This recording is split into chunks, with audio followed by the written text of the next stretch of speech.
Hello বন্ধুরা, তোমরা কেমন আছো সবাই? আজকে আমার জন্মদিন, তাই আমি একটু ঘুরতে বের হলাম। আমি যাচ্ছি আমার বোনের বান্ধবীদের বাসায়।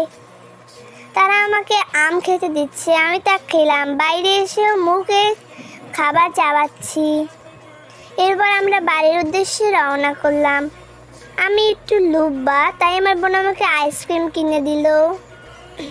আইসক্রিম খেতে খেতে যাচ্ছি। আমার বোনদেরকে আমি লোবা দিচ্ছি। তারপর দৌড়ে দৌড়ে খাচ্ছি, কারণ ওরা আমার কাছে চাচ্ছে। এরপর আমার বোনকে আমি একটু দিলাম, কিন্তু ও বেশি নিয়ে গেছে, তাই আমি রাগ করে হালিয়ে দিলাম।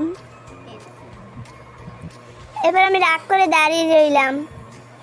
আমার বোন বলল, তোকে আমি ওগুলো খেতে দেব। তারপর আমার রাগ ভাঙলো না। আমি উল্টা বিলে হেঁটে আবার চলে যাচ্ছি। আমি আমার বোনকে বলছি আমাকে আবার আইসক্রিম কিনে দিতে হবে।